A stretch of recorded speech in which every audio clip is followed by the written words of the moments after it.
Bismillahirrahmanirrahim. Qala al-musannifu rahimahullahu ta'ala wa nafa'ana bihi wa bi ulumihi wa bi asrari fi darin amin. Halaman 236.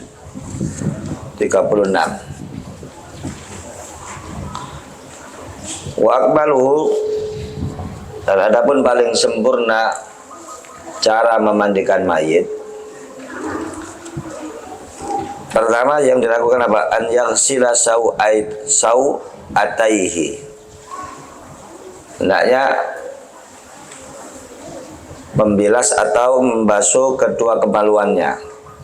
Karena biasa kalau orang setelah nazak itu keluar kotoran. Menjawa ngarani telek gagak itu. Terakhir sebelum sakaratul maut biasa dia keluar kotoran, maka dibersihkan dulu supaya nanti tidak mengulangi lagi. Maka dibersihkan kedua kemaluannya dulu. Wa an yuzilal qadara min anfihi, dan membersihkan kotoran yang ada di hidungnya. Bersihkan di kotoran yang ada di hidungnya. Wa an yuwaddi'ahu, kemudian mewudukkan mayit. Wa an yadluka badanahu bisidr. Ini beberapa hal yang dilakukan supaya memandikan jenazah menjadi sempurna. Walaupun kemarin kita menerangkan seandainya kita meratakan air kepada seluruh badannya itu sudah cukup, tapi ini yang lebih sempurna.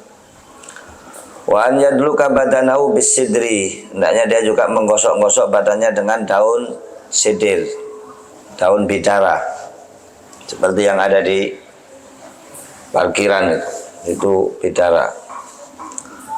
Wa an yasubbal ma'alaihi salasan, dan hendaknya mengguyurkan air alaihi, atas mayit, salasan 3 kali. Al-makna an akmala ghuslil mayit, maknanya, ini maknanya, caranya, an yaksilal ghusil, hendaknya seorang yang memandikan mayit aibada am yamsahabatnahu biyadil yusra, setelah mengusap perut mayit dengan tangan kirinya. Diusap kayak dipijat begini, dengan sedikit ditekan. Bitahamulin yasir, dengan sedikit ditekan, supaya apa? Sisa-sisa kotorannya keluar.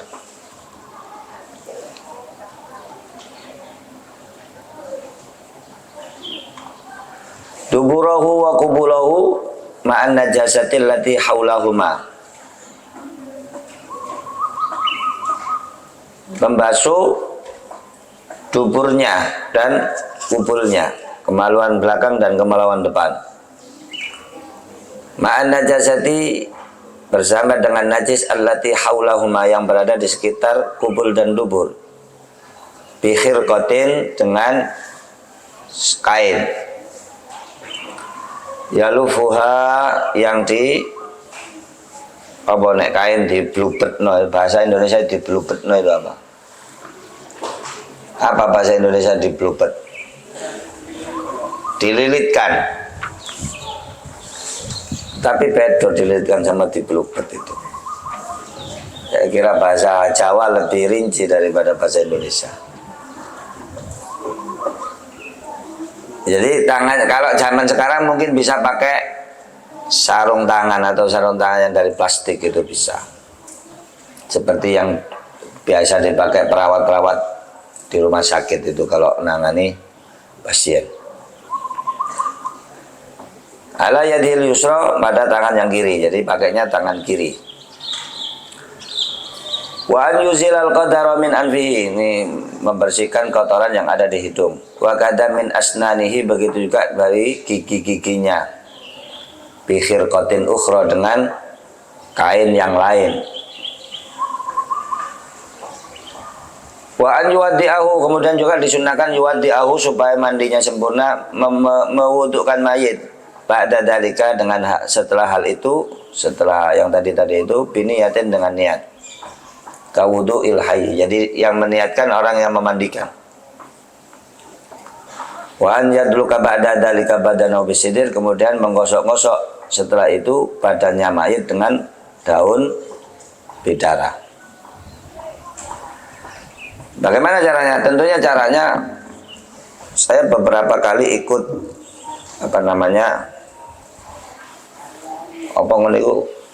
simulasi memandikan mayat. Kadang-kadang memang berbeda-beda caranya orang, misalnya orang Yaman sana dengan orang sini berbeda. Mungkin di tempat-tempat lain yang berbeda. Cuma garis besarnya ini. Kan seperti dikasih kayak kelambi gitu kalau di sana. Kalau di sini kan biasanya ditutup kayak apa? Sewek atau apa? Yang penting ketika memandikan jangan dibuka setelah telanjang begitu. Bisa pakai daster atau daster khusus mayit. Ketika memandikan auratnya tidak kelihatan. Dan kita nggak perlu takut. Suatu saat kita pasti akan jadi pasiennya ini. Dimandikan seperti yang diterangkan saat ini. Semoga kita selalu dapat ampunannya Allah ya. Nek wis waya didusi ngene wis kae iso lapo-lapo. Bian yaksila bihi awalan ra'sahu. Yang paling bagus pertama kali yang diguyur atau dibasuh kepalanya. Summa lihiyatahu, kemudian bagian jenggotnya. Summa ma'akbala min sikil aiman, kemudian bagian depan dari sisi kanan mayit. Ini yang pertama kali dimandikan. Summa ma'akbala min sikil aisar, kemudian bagian depan dari bagian kiri tubuh mayit. Summa ma'akbara min sikil aiman, kemudian bagian belakang dari sisi kanan badannya mayit. Kemudian summa ma'akbara min sikil aisar, kemudian bagian belakang dari sisi kiri badan mayit. Ini urutannya begitu. Kepala, kemudian janggut sini. Kalau orang Arab sana kan janggutnya dawa-dawa, tidak usah dicukur. Kemudian bagian depan kanan, bagian depan kiri, kemudian bagian belakang kanan, bagian belakang kiri. Summa yuzilu bima'in min farqihi ila qadamihi.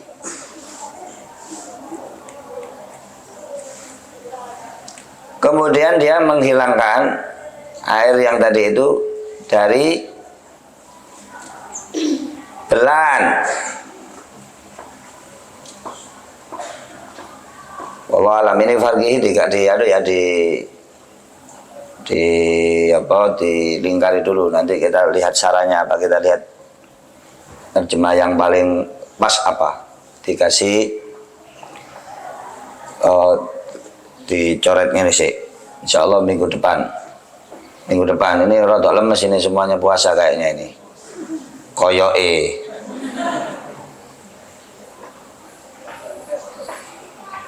Makanya saya tadi hadir soalnya poso kate lapo ya enggak.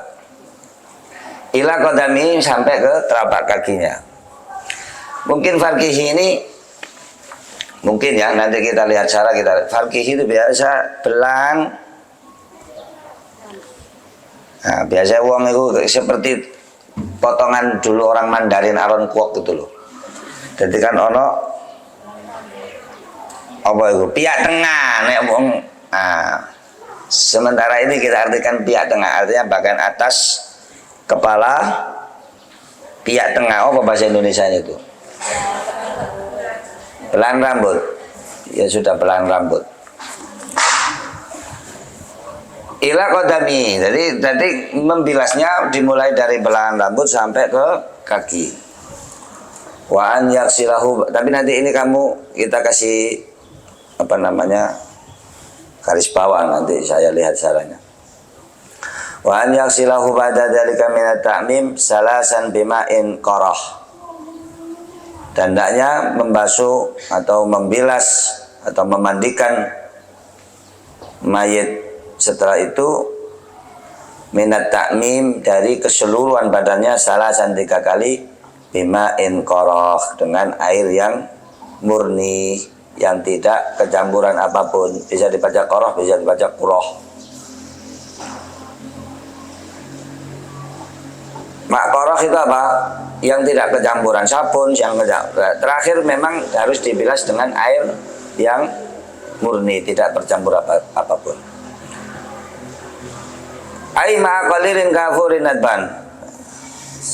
Maka ulama menyunahkan juga boleh dicampur dengan bukan boleh ya, dianjurkan dicampur dengan sedikit kapur nadban. Ada makna kalamil musannif wa alaihi fatakunul ghussalatu khamsan. Kalau kita ikuti tata cara ini, maka memandikan mayit total jenderalnya ada 5 kali basuhan atau 5 kali mandian. Wa aqallul kamal, sedangkan paling sedikitnya kesempurnaan sabbul ma'il qarah, menuangkan atau menuangkan air al-qarah yang murni itu tadi atas mayit marrotan sekali ba'dal muzilati, setelah dihilangkan apa kotoran-kotoran itu tadi. Fatakunul ghussalat salasan, maka kalau ikut yang cara aqallul kamal itu 3 kali basuhan. Walil khamsi kaifiyatun ukhra. Nah, dari yang kalau kita pakai 5 kali basuhan itu ada cara-cara yang lain. Wa hiya an takunal ula bisidrin, ada yang pakai cara basuhan pertama pakai daun bidara. Kemudian dihilangkan. Maksudnya dihilangkan itu diperseni mana? Wasalisa bisidrin, yang ketiga dikei mana? Daun apa? Bidara. Warabi'a musila, kemudian dibersihkan mana? Wal khamisatu bima'in qarah, kemudian yang terakhir dengan air murni. Wallahu a'lam. Wal awla minal khams as-sab'u wallahu a'lam. Nah, ini caranya ada yang 7 kali basuhan.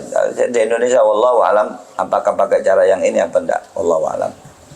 Tapi yang paling penting, minimalnya membasuh mayit itu adalah mengumumkan atau meratakan seluruh air ke tubuh mayit, itu sudah cukup. Itu yang wajib.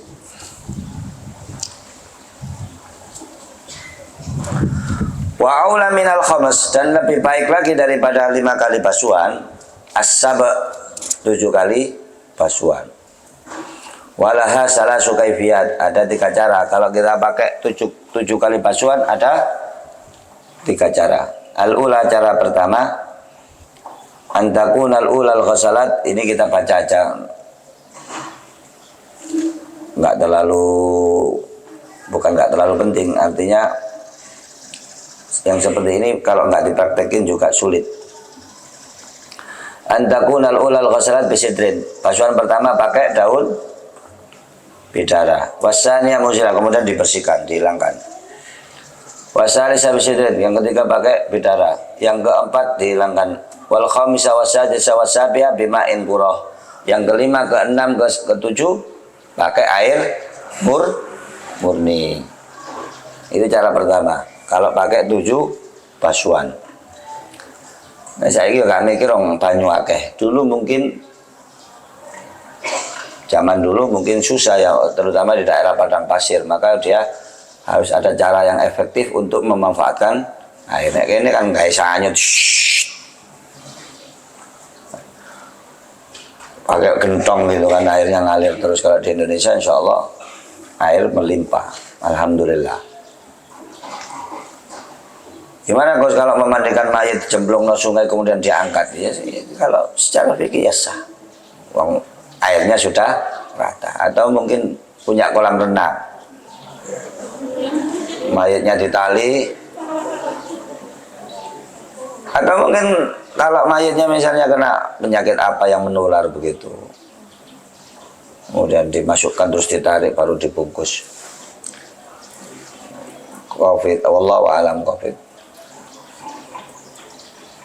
Ada kemarin nggak sampai wingi wedi ya, waktu covid tayamumi dan lain sebagainya. Ya semoga nggak ada yang gitu-gitu lagi. As-salisa,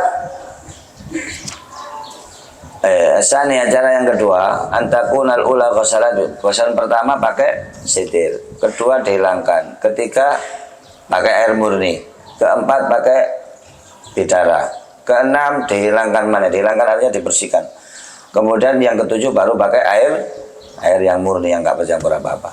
Itu cara yang kedua. Cara yang ketiga, basuhan pertama pakai bidara, basuhan kedua dibersihkan, basuhan ketiga pakai daun bidara. Basuhan keempat dihilangkan bidaranya. Basuhan kelima pakai bidara. Basuhan keenam dihilangkan. Basuhan ketujuh dipakai air yang murni. Wa aula minas sab'i at-tisi'. Waduh. Ada lagi yang lebih utama dari 7 basuhan, yaitu 9 basuhan. Walaha kaifiyatan. Nah, kalau kita memakai teknik membasuh 9 kali, ada 2 cara. Cara yang pertama al-ula, basuhan pertama bisidrin, pakai bidara. Kemudian yang kedua menghilangkan sidir. Kemudian yang ketiga pakai bima'in qurah, air murni. Nah, ini diulangi selama 3 kali. 3 kali 3 sama dengan 9. Ini cara kalau pakai 9 basuhan. Jadi sidir terus dihilangkan sidirnya pakai air murni. Sidir diperseni pakai air murni, 3 kali diulang. 3 kali 3 9 kali. Cara yang kedua, wasaniyatu antakunal, yang pertama pakai sidir, kemudian dihilangkan, kemudian bidara lagi, kemudian dihilangkan, kemudian bidara lagi yang kelima, yang keenam dihilangkan. Kemudian yang ketujuh, ke-8, ke-9 pakai air murni. Itu kalau kita pakai teknik memandikan mayit dengan 9 bilasan atau 9 mandian. Wallahu a'lam. Wal ibratu, nah ini yang penting. Wal ibratu yang dijadikan ukuran, yang dijadikan standar. Adapun yang dijadikan standar, ibrah itu yang diambil pelajaran, tapi di sini kita artikan yang dijadikan ukuran, standar. Fil haqiqati, pada hakikatnya, fi jami'il kaifiyat, di seluruh tata cara yang tadi kita sebutkan, bima kanat bil ma'il qurah, adalah yang memakai air murni, karena itu yang sah, sama dengan wudu. Ini sampai wudu nggak banyu sabun kan ya gak sah. Yang sah adalah wudu pakai air murni, air yang asli yang tidak bercampur apapun. Wa yusannu, dan disunahkan dalam memandikan mayit an yakunal ghuslu fi khalwatin, hendaknya memandikan mayit di tempat yang sepi.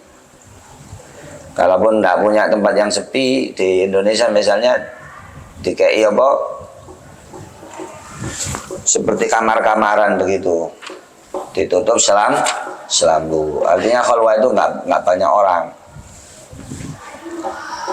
La yadkhuluha, yang tidak memasuki tempat khalwah itu tadi, illal ghasil, kecuali orang yang memandikan. Bisa 1, bisa 2, terserah. Pokoknya yang mandikan tok yang masuk ke tempat mandikan mayit.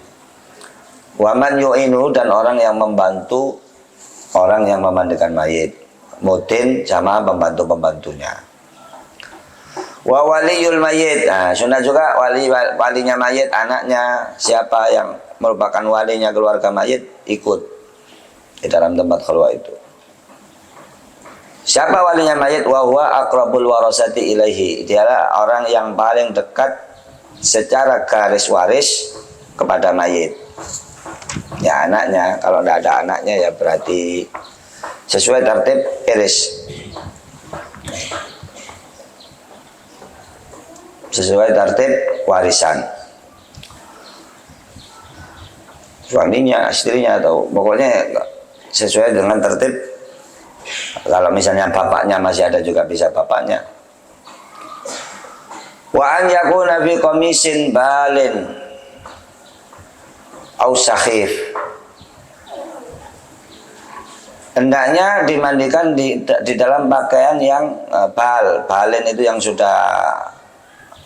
sudah rusak, atau yang istilahnya ngono sudah nggak dipakai, Atau kalau zaman sekarang memakai baju khusus untuk dimandikan mayit. Jangan klambi sing paling apik iku gawe yoyo, klambi sing paling apik. Au sakhif atau yang murah atau yang apa istilah ngono. Kebalikannya mewah itu apa? Biasa, mbak di bawahnya biasa. Elek begitu aja lah. Elek. Rendah baju yang, karena memang mayit. Makanya kan jangan terlalu mewah-mewah, karena nggak dibawa, itu juga nggak dibawa mati, hanya secara hukum saja. Wa ala murtafin, dan hendaknya dimandikan di tempat yang tinggi, biasa dikasih kayak ranjang-ranjangan.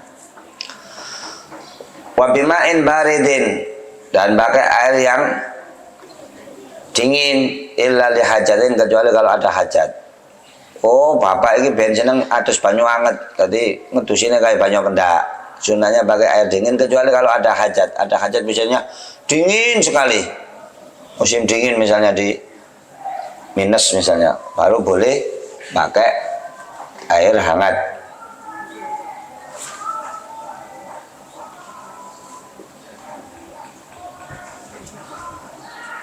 Kabardin wa wasahin. Boleh pakai air selain air dingin kalau memang keadaan terlalu dingin. Barat misalnya dalam keadaan salju. Wawasah atau kotor misalnya, nggak ada lagi air yang dingin, kotor yang ini tok yang, itu boleh pakai selain air dingin. Wa an yughatta wajhuhu bi khirqatin, dan hendaknya ditutupi wajahnya dengan sebuah kain. Wa alla, dan hendaknya tidak melihat, wa alla yandura, hendaknya tidak melihat al-ghasilu, orang yang memandikan mayit, min ghairi auratihi, kepada selain auratnya, illa qadral hajah,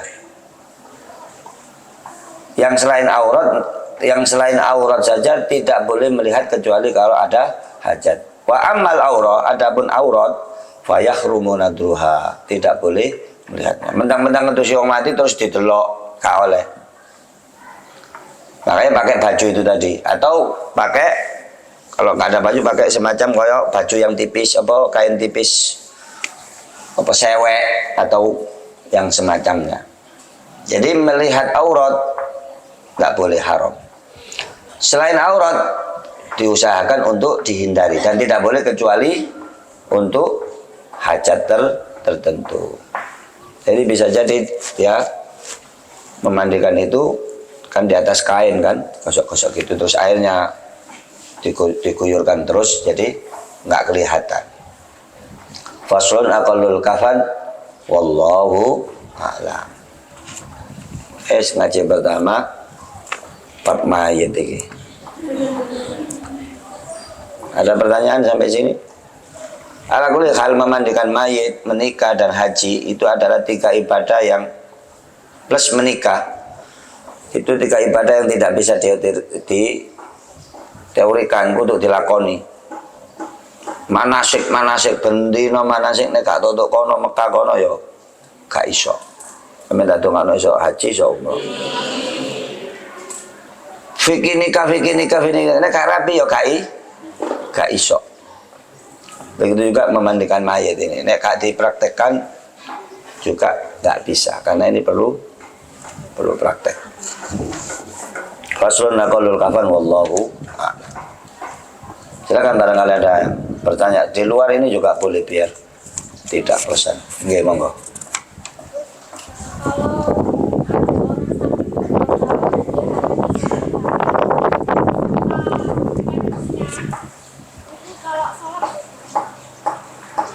Kalau sholat yang dibersihkan sama orang yang merawat, kalau bisa.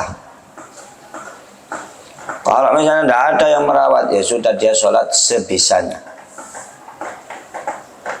Dia sholat sebisanya, walaupun membawa najis misalnya. Jadi kalau misalnya kalau ono sing ngerawat, misalnya ono anake, wujud bakti ya, dibersihkan dulu kemudian baru dia sholat. Mungkin pertanyaan, gimana kalau kotorannya itu dipempes? Ya itu makanya pempesnya dibersihkan dulu, diganti pempes yang baru, baru dia sholat. Kan prinsipnya itu apa yang bisa dilakukan, dan itu masih mungkin untuk dilakukan. Nek misalnya sampean niku males, sampean bayar wong. Ada saiki kan macam-macam wong, saiki akeh anak iku gak kuat ambek mae dititipno nak panti jompo itu banyak. Bayar orang, kalau misalnya wis piro wis sak pembersihan piro, itu ya lumayan, itu bakti juga walaupun nggak bakti yang sempurna. Malah kadang-kadang banyak orang itu yang berharap kapan sih mak iki mati kok ngeramut terus pirang-pirang tahun dari kembang bayang. Tapi itu adalah jalan surga yang paling dekat sebetulnya.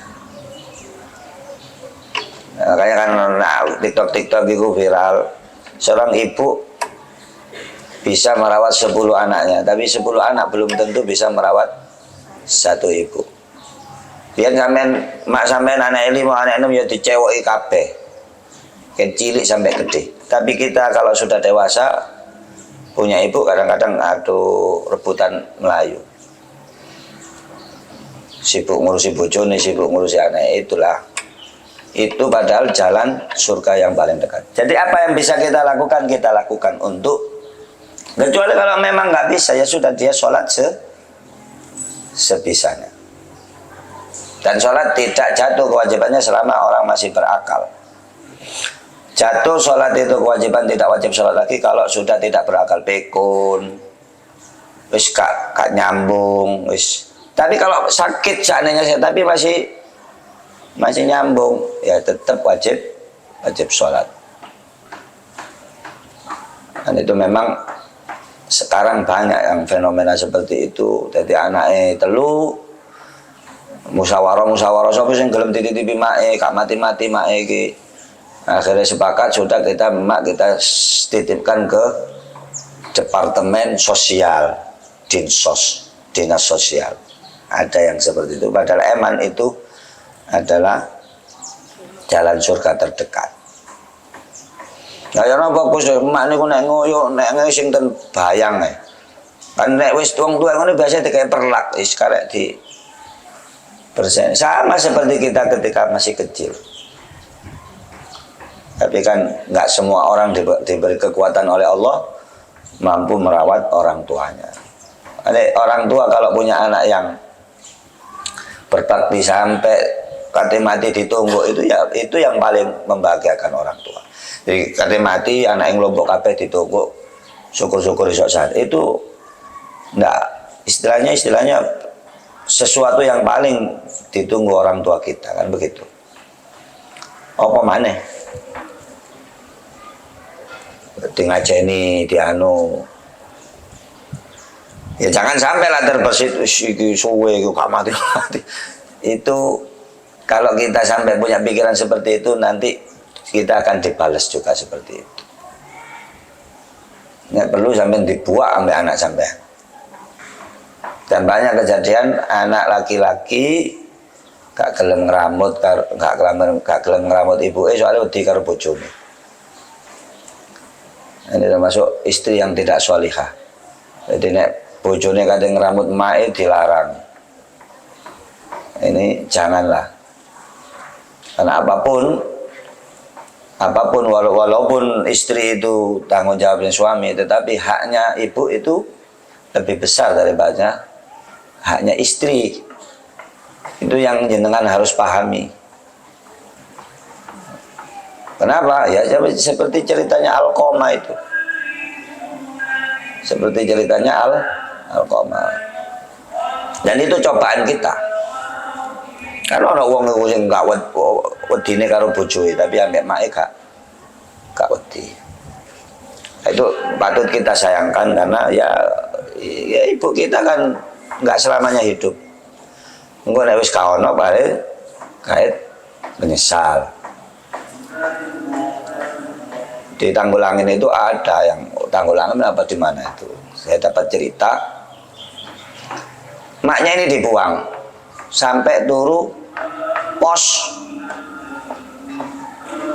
karena yang lanangnya bojoi keren. Mungkin yo jenenge wong tambah tuwek kan tambah nyocot. Itu di mana-mana begitu. Ambek anak dewe. Anaknya dua-duanya laki-laki. Tapi emaknya ini nggak boleh tinggal di rumahnya, padahal sih nggak enak mapian mae. Tapi setelah akhirnya mae hidup di pos depannya apa istilahnya pos kampling begitu, dan makan dikirim tetangga-tetangganya. Kalau alam jari ini dijemput sama dinsos akhirnya. Itu ada, bukan cerita FTV, oh no. Dalam dunia nyata itu ada. Alasannya ditakoi, sampai niku mak sampean jawab, ya napa mak kula niki bendin tentu karang karo bojo kula. Nggih pun kersane pun nek mak mboten kerasan ten griya pun kersane cek turu. Terus iki wong lanang apa iki anak apa? Ada tapi. Nah, itu naudzubillah, nggak usah pakai kitab nek wong nalare, nggak usah pakai dalil. Nah, kalau orang nalarnya itu masih normal ya ndak begitu. Ya ndak begitu. Ya apa lumrahnya orang semakin tua memang kadang-kadang sing dijaluk itu ya semakin gak masuk akal. Lah mak niku semakin tua mboten masuk akal. Mosok jam 2 bengi niku nyuwun putu misalnya, atas putu ten pundi. Ya, sebis toleo dhisik nek kene gak ono. Nanti kalau sudah nggak ada kita baru menyesal. Jadi untuk sholat kita usaha yang semua rukun-rukun atau syarat-syarat sholat kita kalau masih bisa dipenuhi, dibersihkan. Kalau nggak bisa wudhu ya diwudhukan. Kalau nggak boleh diwudhukan ya ditayamumkan. Selagi orang ini masih punya akal, maka kewajiban sholat masih melekat. Wallahu a'lam. Memang ada beberapa mazhab, tapi saya cari masih belum ketemu. Dulu saya pernah dengar katanya ada kaul di mazhab Malik dalam beberapa keadaan, terutama dalam keadaan sakit itu boleh sholat ma'an najasah. Tapi beberapa kali saya cari saya belum ketemu ibaratnya begitu. Allahu a'lam. Tapi pertanyaan tadi ya diusahakan ya dibersihin, misalnya pakai pampers ya diganti pampers baru dia sholat, dan boleh dijamak supaya tidak terlalu berat, boleh dijamak. Orang sakit boleh menjamak sholat itu di luar mazhab Syafi'i, tapi dipilih oleh Imam Nawawi. Tapi ini pendapat yang sangat kuat, boleh menjamak sholat karena sebab sakit. Nah, misalnya kita merawat orang yang sakit, sebenarnya zuhur ya sampai asar, atau nek misal mesisan sore ya mesisan asar karo begitu. Jadi tidak terlalu banyak mewudhui apa dan lain sebagainya. Kalau pakai tayamum ya tayamumnya dua kali, karena tayamum hanya boleh dipakai sekali untuk sholat fardu. Wallahu a'lam. Itu pendapatnya Imam Nawawi, dan pendapat yang kuat Imam Nawawi, Imam Khattabi itu pendapat yang kuat yang boleh kita pakai kalau kita sakit atau orang tua kita sakit, kita rawat, boleh menjamak sholat, boleh menjamak sholat. Wallahu a'lam. Ada lagi? Satu lagi? Iya, satu lagi. Monggo.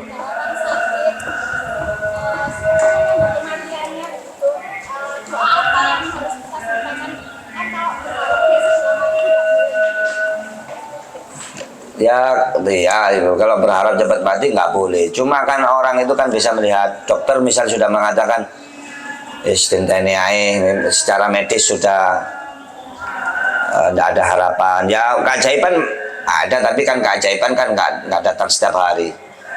Kalau dokter sudah memvonis, oh ini karek ngenteni mbak, wis sampean woco-wocoi, ya sudah disunahkan membaca surat Yasin atau surat Ar-Ra'd supaya gampang. Ya bukan berarti kita ndang cepat mati, enggak. Kita sudah tahu ini wis parah, sudah tua, nggak mungkin sembuh. Maka anaknya gak tegoh, wis kalau memang mau diambil ya segera diambil. Nah, itu supaya melancarkan keluarnya roh itu sebagian ulama mensarankan untuk membaca surat Ar-Ra'd atau surat Yasin, atau dibacakan sholawat tibil qulub. Sholawat tibil qulub itu dari faedahnya sholawat tibil qulub itu kalau sembuh segera sembuh, kalau sudah tidak ada umur segera berangkat supaya penderitaannya sakitnya tidak terlalu lama. Itu faedahnya sholawat tibil qulub. Kemudian juga dianjurkan mentalkin artinya dijak syahadat, dijak mengucap la ilaha illallah Muhammad Rasulullah dengan lembut, karena orang kalau sakit itu kalau dipaksa marah dia, dengan lembut. Dan usahakan yang mentalkin adalah orang yang paling dia cintai. Misalnya ini anak itu lu, anak kesayangan nih sing mentalkin, supaya lebih bisa diterima. Misalnya anaknya banyak, anaknya 5, tapi sing paling disayang bapaknya sing iki, ya anak yang paling disayang itu yang nanti mentalkin. Nah, misalnya ditalkin gak iso Allah gitu aja. Yang penting ketika wafat dalam keadaan husnul khotimah. Makanya ada perdebatan boleh enggak, tapi jumhur ulama, mayoritas ulama mengatakan tidak boleh suntik rahmat. Ada di dunia kedokteran itu kalau orang sudah secara medis tidak bisa sembuh, disuntik aja cepat mati, boleh nggak itu hukumnya? Nah, itu nggak boleh. Kalau kita berdoa paling bandar kita boleh begitu, ya Allah, kalau memang kematian baik ya segerakan. Nggak boleh ya sedang budal wis. Nah, itu namanya anak yang nggak sabar itu. Kadang-kadang ada orang kaya itu susah. Ada beberapa orang kaya cerita sama saya, "Kulo niki susah." Susah bukan apa? Ini orang kaya, mungkin kekayaannya triliun, bukan M, triliun. "Kulo niki susah, Gus. Anak kulo 4. Kulo pun tuwek niki mboten enten wis bingung ngitung warisnya bapak. Bapak cek suwehan. Susah kan bapak. Pikirannya bapak berarti anakku iki yo ndongakno ndang aku jangan cepet koit. Wis dihitung bapak duwe aset nak kono, bapak duwe aset nak kono. Itu tidak baik. Tidak baik. Wallahu a'lam. Muga-muga gini iki diberikan kekuatan oleh Allah, mampu kalau kita masih ada orang tua, mampu merawat orang tua kita yang masih ada. Nah, dan semoga juga anak-anak kita nanti juga mau dan mampu merawat kita kalau sudah kita tuwek. Ya, siapa mana sing ngerawat? Masuk kate wong liya. Itu loh yang pendiri Apple itu, Steve Jobs. Ketika mati, apa yang dia sesali? Tidak ada orang yang dia cintai yang nunggu ide kate mati. Dia ngomong saya punya Apple, saya punya semua, tapi saya tidak punya orang dekat yang mau menunggu saya menjelang ajal menjemput. Ono uang gak pakai duit, tapi kata ajal menjemput anak itu kok kabeh ngaji kabeh dan lain sebagainya. Itu yang apalagi memang tidak ada yang abadi, tidak ada yang kekal di dunia ini, kan tidak ada yang kekal. Kullu nafsin dha'iqatul maut. Wallahu a'lam. Subhanakallahumma wa bihamdik, asyhadu an la ilaha illa anta astaghfiruka wa atubu ilaik. Subhana rabbika rabbil izzati amma yasifun wa salamun alal mursalin. Alhamdulillahi rabbil alamin. Allahumma shalli ala Muhammad